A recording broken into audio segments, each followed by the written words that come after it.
Gusto ko sanang malaman nyo kung paano, bakit nagdala ng maraming armas ang mga Amerikano dito pagkatapos ang dami pang kwan dito. Ang daming dinala na gasolina na ewan ko, 19 million kwan yata yung galon eh. Kaya hindi ba ninyo pinagtataka yan? Pero kailangan balikan natin yung kung para maunawaan ninyo eh. Yung mga nakaraan. At ito yung tungkol sa, yung una ko itong kung ng Central Bank. Ang Central Bank noon, itinatag noong January 3, 1949. At ang naunang governor noon ay si Miguel Cuaderno Sr. At kumuha siya nagkaroon siya ng termino nagkaroon siya ng 2 termino. Nangangulugan 12 taon. Dahil 6 na taon isang termino eh. Ngayon, nung bago matapos ang termino niya,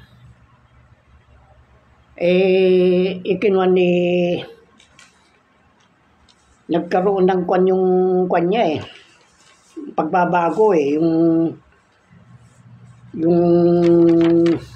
kanyang panunungkulan eh. Ito na, dahil ito na-research ko, babasahin ko na lang, English ito eh. The danger was removed for some time at least when the control was declared on January 21, 1962, as described below.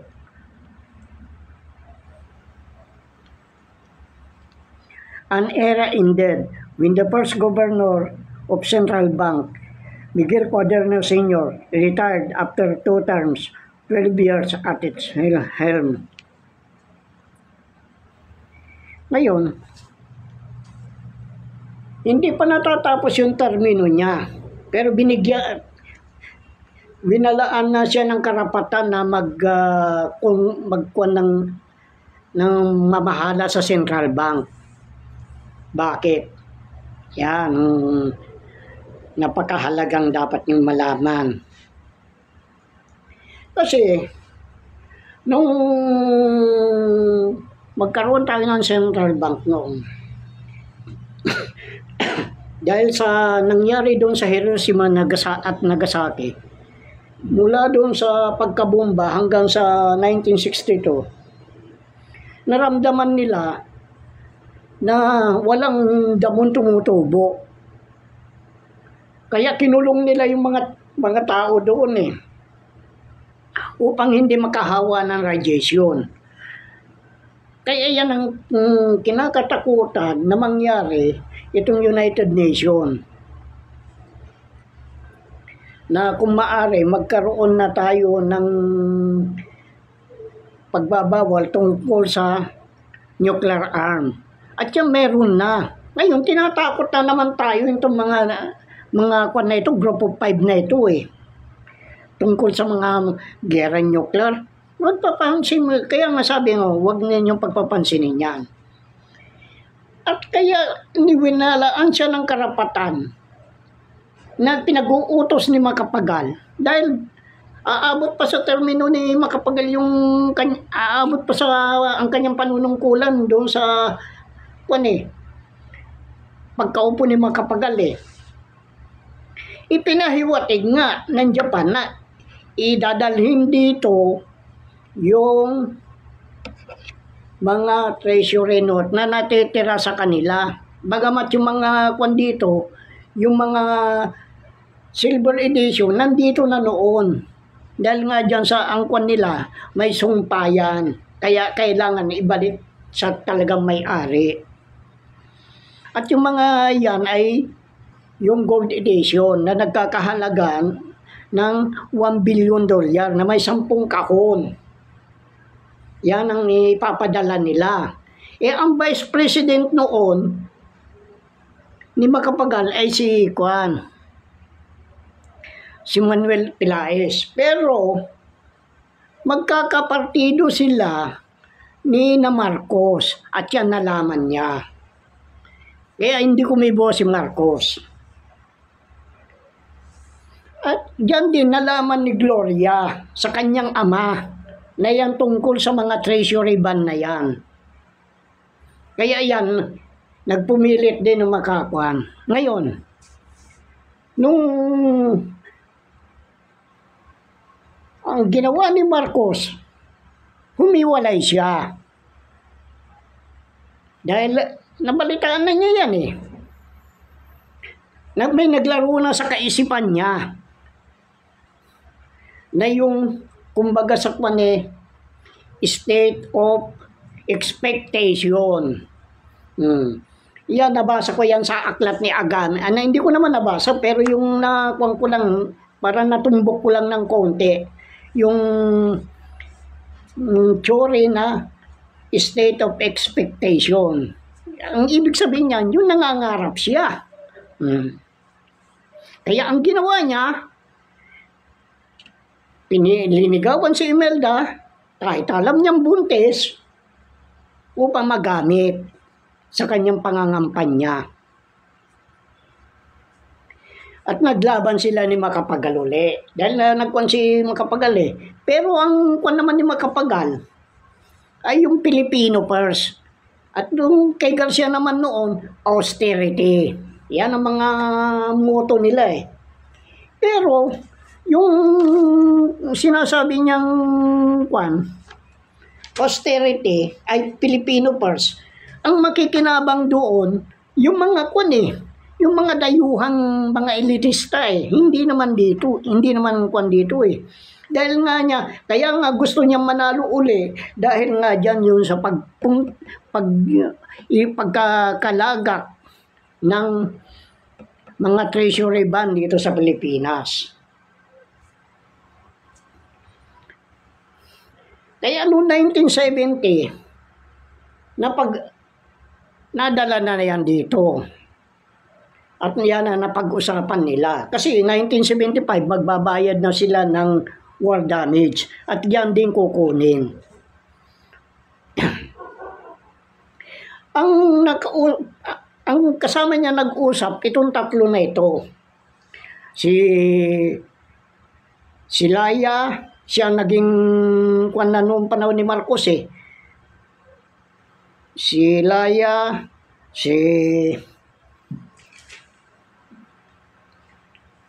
Birata. Pero yung panahon naman ni Kwan, panahon ni Macapagal, ang pumalit kay Kwan, ang pumalit kay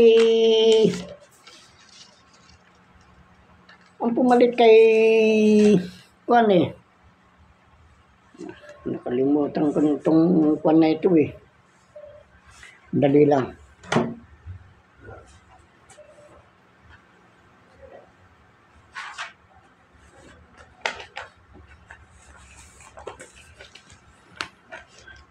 Si Andres Castillo. Yan ang pumalit. Kaya nung makwan din, nag-uusap itong nung kuman naman, itong si Marcos, pilit na pinalitan niya itong si Castillo, Andres Castillo, at ang pinalit niya si Jose Laya, at saka si Cesar Birata, ang finance naman. Pinag-usapan nila ito. Ngayon, kailangan, dahil sa kanyang pagnanasa, sa kanya yan lahat yan, ay nag-isip siya. At ito, natumbok niya itong kwan na ito. Itong theory na state of expectation. Ngayon, dito, napag-alaman niya yung mga nangyari doon sa France. Yung World War I. Mm. Pero doon sa kwan ng kwan, kaya mapupunta at mapupunta ito doon sa papuntang martial law eh. Kaya ngayon sinabing decontrol. Ngayon, nung mapunta na yun sa martial law, hindi na, nag-martial law na. Pero, tahimik naman noon eh. Sila lang ang gumagawa ng kung ano sinasabi na komunista. Kaya nung pag-uusap nila niyan, di na Cesar Berata at saka itong Silaya, kailangan gumawa siya ng paraan. Kaya yan, naitatagang martial law. Maliwanag dyan sa, kung mababasa ninyo, yung state of expectation. Hanapin nyo sa Google siya, nandyan yan. State of expectation. Ngayon, upang hindi masyadong mahalata, kailangan gumawa din siya kasi kailangan kung kwanda ng gobyerno na nagbibintang lang hindi porke binomba yung Plaza Miranda doon nagsimula. Pero wala naman si Aquino noon dahil si Aquino kabilang doon.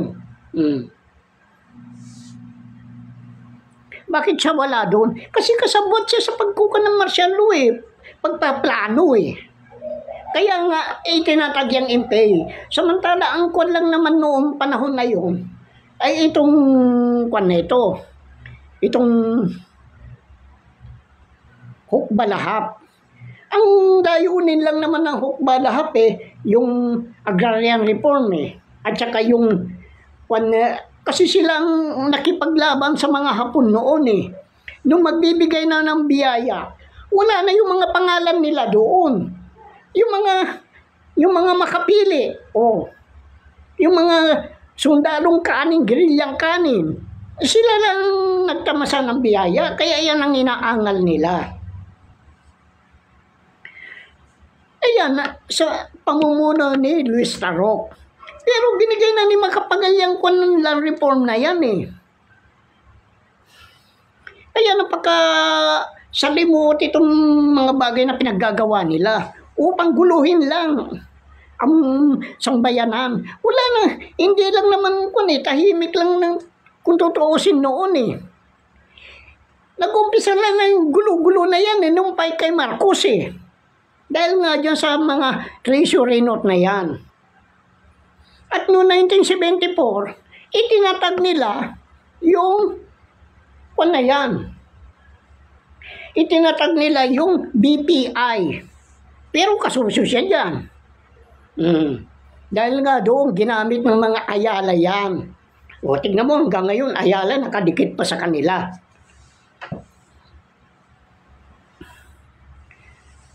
Kaya ang ginawa, upang hindi na mahalata, magkaroon ng kailangan na magkakaroon ng rebellion, pero may kasabwat silang military. Hindi pwede yung wala silang kasabwat na military dahil sinusundan niya yung state of expectation Yan, makukuha ninyo kay Agamin Sinusundan niya yan. Kaya, ang ginawa niya, inutusan niya si Victor Corpus. Sino ba si Victor Corpus? Yan ang bodyguard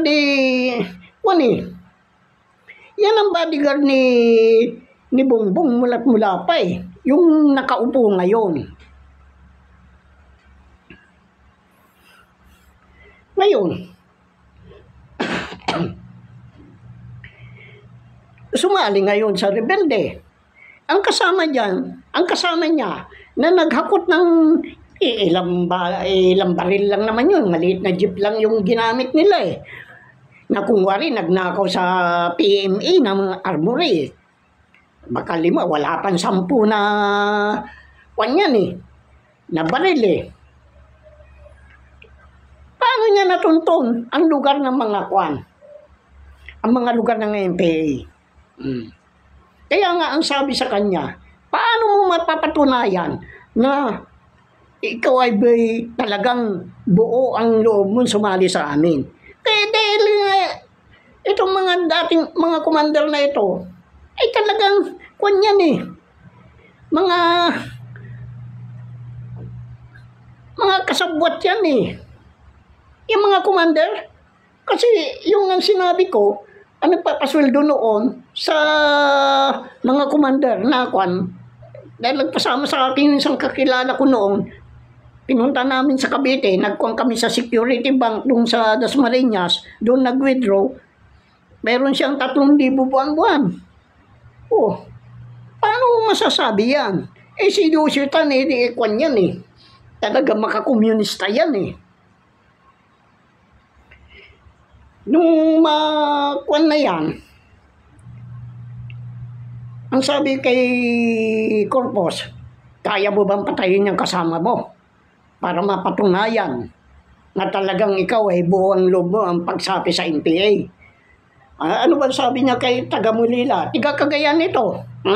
Kasamahan niya, kaibigan niya. Bata ni Enrile yan. Ang sabi sa ang tanging sabi lang niya kay Kwan, pare pasensya na, trabaho na. Binaril niya, patay. Kaya yan, kaya nga sinabihan ko noon, yung mga estudyante ng mga UP, mga PUP, na huwag kayong sasali. Kaya tahimik ngayon yung mga tiga-UP, mga tiga-PUP na kumukuan eh. Huwag kayong sasali dyan. Dahil yan magkasabwat yan kako, ginagamit lang kayo upang magkaroon ng gulo. Ay naniwala naman. Binigyan ko si Arnold Clavio ng kopya ko. Sa buong akala ko matino yan. Bandang huli, lumabas. Kung wari, tinutulungan niya yung babaeng nakapatay yata doon sa Saudi. Yung pala, inanakan lang niya. Tingnan mong kalukuhan ng putang ina niyan. Kasi nakikita ko yung pagsasalta niya, pinag-aaralan ko. Sabi ko nga, subukan ko ang bigyan ng kopya ito kung anong gagawin niya. Kaya yung binigay kong kopya kaya doon sa babaeng chancellor sa UP, na ang opisina niya malapit dito sa pinaggawaan ko ng noon sa computer center, yung aircon doon. Dahil ako na mahala noon Ang sabi nga nung gwardiya kung ganyan na pinakukuhan mo sinong magkukuhan dyan? Sinong magtatanggol, maglalahad ng mga kawalangyaan ng gobyerno? Sabi ko, paano yung mga anak, mga kwan naman, nalilin lang sila. Yun ang sabi ko lang. Dahil nung pumunta ako doon, gusto nung barker na yon. Dahil nagtanong ako kung saan yung opisina nung ang sabi niya sa akin, nung barker na jeep gusto mo makausap yung talagang aktivista dito. Anong kanya? Commander ng MPA yun. Kanya, kako, hindi ako nasisiraan ng ulo. Kako. Kaya yan, medyo ilagnad sila dyan sa UP. Yan naman ang pinipilit ni Sara na kwanin. Sinasabi mga aktivista, wala. Maski na yung tiga-UP, ay PUP. Pinuntahan ko, nagkamali pa nga ang pagbigay ko dahil yung pangalan ng yun na naibigay ko doon sa tiga-PUP, yung pangalan ng kasi dalawa yung sulat na kinuwang ko doon sa UP. Sa PUP, isa nagkapalit na in-address ko doon sa pinaka na aktivista diyan sa PUP, lalaki. May nagbigay sa akin ng pangalan kaya napuntahan ko yon. Ang sabi pa sa akin nung head security nila, pwede ko ba basahin ito? Open yan, kako. Pwede lang. Hindi ko pinagdadamot yan. Kung kuwan ka sa mga Duterte, di ba, ka. Basta yan, kako, basahin mo. Kung gusto mo. Ikaw na magdala kanya. Wala akong idea. Tsaka hindi ko pa alam kung saan ko hagilapin yan Di, ibigay mo na lang. Ibinigay niya yon. Di, nanahimik na sila. Dahil sabi ko, alalahanin ninyo yung mga kabataan noon, naligaw. Oh. Dahil yan, hindi totoong yung mga kwan na yan, mga kwan lang yan, senaryo lang yan. Ngayon, kung anong ginawa noon ni Marcos, ginagawa niya ngayon ni Kwan. Gugutumin tayo. Kasi ito, yung mga magsasaka, magkukuan sila, magtatanim.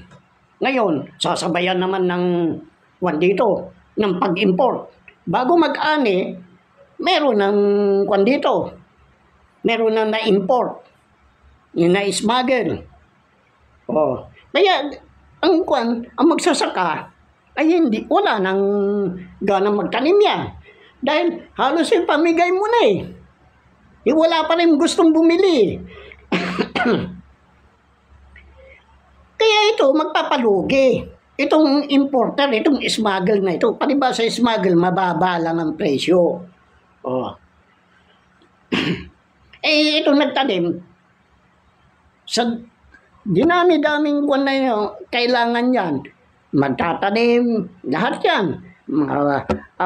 Mga buto, mga insecticide na pang-spray, fertilizer. Ano pa mangyayari? Siyempre, tatamarin na yan. Yan ang gusto nilang mangyari. Kaya yung kung ni Marcos na ipinayo ni Mao Zedong, yan ay kinuwan din. Ginagawa na niya ngayon. Tignan mo, karamihan sa mga inche, mga nasa matataas na posisyon ng ng gobyerno. Di upang palabasin. Kaya nagkaroon ng maraming armas na dito. Dinala ng mga Amerika, nagdala ng mga maraming gasolina dito. Upang palabasin na walang iya ang Pilipinas. Dahil dito nga nag-iimprenta ng dollar. Wala, bagsak ng Amerika, paano makakapagkwampa ng finance pa ng gera, mga terorista. Ganun din ang China. Wala na rin silang kwan. Kaya yan, upang matuloy yung talagang balak, kailangan federalismo. Ngayon, kinopya natin itong kwan ng federal sa ang unang constitution ng 1935 constitution, kinopya natin ito sa constitution ng Amerika. At ito din, doon sa constitution ng Amerika, nakabatay diyan sa Biblia. Ngayon, sinong binababoy nila? Di yung Diyos. Yung kautosan. Marami dito na nakabatay.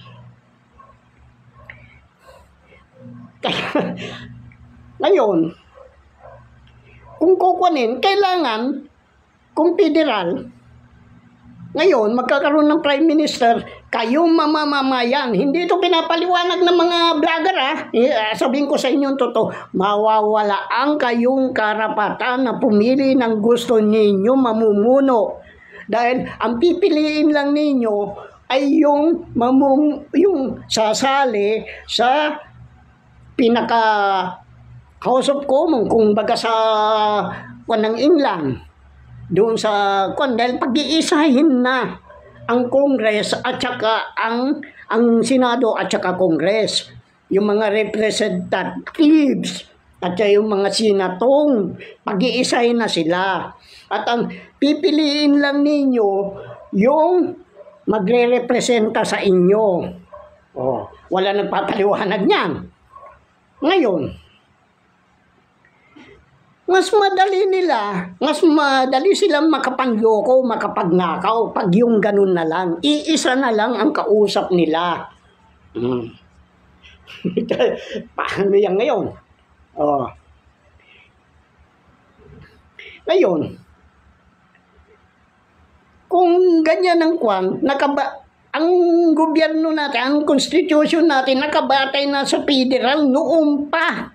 Oh, kaya nga pinalitan ni Marcos upang dahil dyan sa mga kayamanan na yan, upang mabago niya ang Central Bank of the Philippines tungo sa PNB.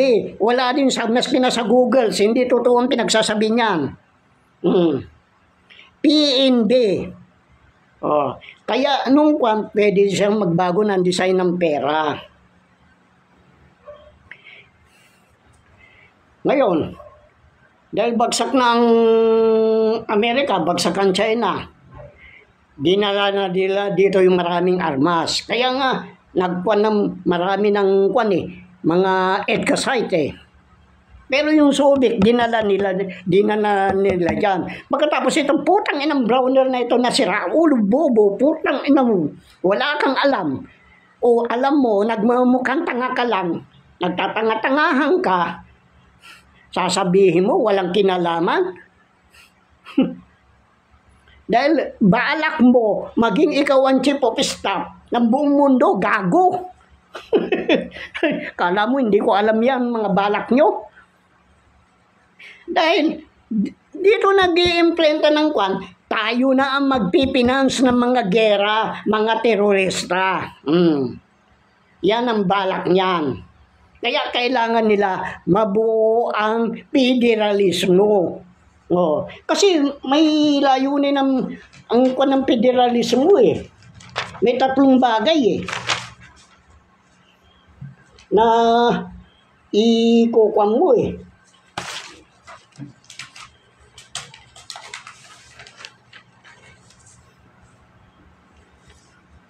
May tatlong responsibilidad. Yung main, yung talagang responsibilidad ng federal, ito, regulate interstate and foreign commerce. Dahil akala siguro nila, mapapasunod nila ako. Dahil re-regulate natin ang komersyo sa buong mundo. Yan ang pangarap ni Marcos. Kaya nga, state of expectation. Yan ang pangarap ni Marcos na kilalanin ang pamilya Marcos sa buong mundo.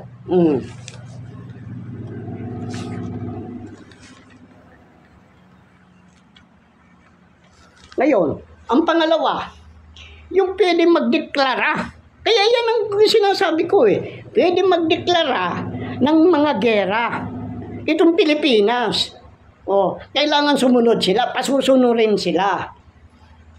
Yung taxing at saka yung spending. Kaya nga dito na, kaya nga sinasabi ko, extension office ng Federal Reserve Bank, itong Bangko Sentral ng Pilipinas, samantala, 1993 lang pinalitan yan eh, yung PNB. Nung panahon ni Ramos, ang putang ina niyan Ramos na yan, mas kinapatay na yan, minumura ko pa yan.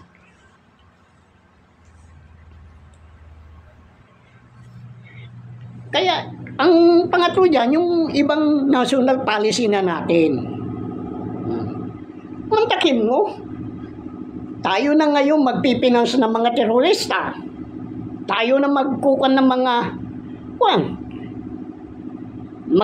tayo na magkukan ng gera. Kaya nga dinala na dito. Kaya nung ko pa sinasabi, sa bawat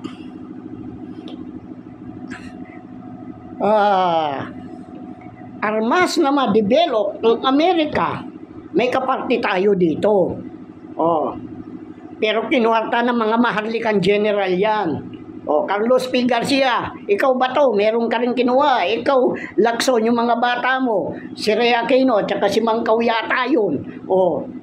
Nawalan ng $1 million si Ray Aquino doon sa border ng Canada at tsaka ng Amerika.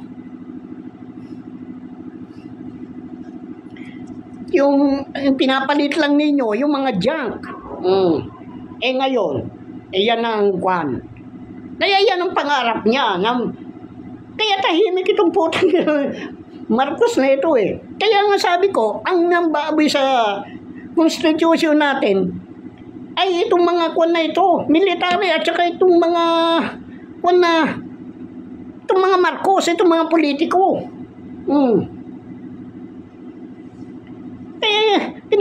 pinagtatakan ko yan dahil pinag-iisipan ko talaga, kailangan i-research ko na i-research yan eh. Oh. Ito, hanapin ninyo yung kwan na yan.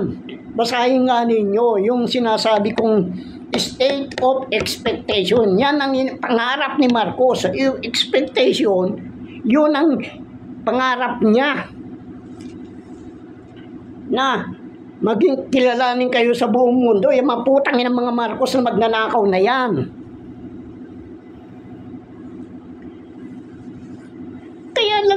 Kaya nga nagkaroon ng martial law dahil sa mga kayamanan na yan. Yan ang inaangkin nila.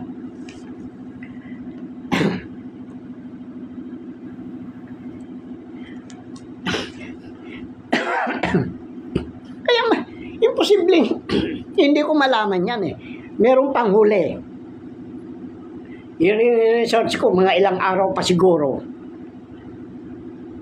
na kung saan nakabatay yung kwan natin. Yung 7-7 talaga. Diyan, mabubulgar na husto. Magugulat kayo kung bakit ang mga Pilipino mga tulog. Oh. Maski nagisingin mo, ayaw gumising. Dahil doon sa isang Diyosa na kung tawagin ay liberta. Magugulat kayo. Diyan ang magpapatuto. Kaya ito, malalaman na ninyo kung bakit mahirap gisingin ng Pilipino. Kung bakit pinakikialaman nila itong bansang banal. Talagang kwan na yan. Kaya nga sabi ko, nasa federal government na tayo. Ay, ayaw ninyo. Yun lang naman ang kulang dyan eh. Kailangan mapatunayan na sa palibasa na binago, revolutionary. Mula doon kay Marcos. Yung ewan ko kung ano 19 kwan yung kanyang constitution. Pagkatapos napunta sa 1987, ngayon itong gusto nilang baguhin. Natutulungan China. Yan ang sinasabi ko. Yung pera na yan, na yan dollar na iniimprenta, tayo na magpipinans ng terorista. Tayo na magpropromote ng mga gera. Oo. Kaya dinala na nila yung mga armas nila dito. At nandito din yung mga Amerikano na sundalo. Takot siya ba itong putang inang Browner at saka itong putang inang Acorda na itong tanga-tanga na ito. Oh. Ano ngayon na masasabi nyo ngayon? Natatakot na kayo? Kaya ba ninyo ako? Yan sinasabi ko. Dahil ako, may international immunity ako. Alam yan ng CIA, alam yan ng Pentagon, alam yan ng Group of 5, alam ng Group of 20 yan. Oh. Paano yan ngayon? Hindi ninyo ko pwedeng galawin. Oras na ginalaw ninyo ko, makakalaban ninyo yung mga ibang bansa na hindi kasapi ng Group of 20, Group of 5, Group of 7. Kaya, ngayon, pag lumabas yung patutuo ko, tapos ang trabaho ko. Tandyan na. Kaya nga, pumunta yan. Lihim na pumunta yung putang inang Marcos na yan, doon sa UBS. Kung anong gagawin niya, natataranta na yan. Kaya nga pa na yung singgot niya ng pulburon. Oh. Dahil hindi tuliro ng utak ng tarantado na yan. Sira ulo na yan, tuliro na. Oh. Oh, sige. Alam na ninyo kung bakit nagdala ng maraming armas dito. Oh. Patapos na. Ilalahad ko na lang yon. Mga ilang araw siguro dahil makumpay ito eh. Oh, sige.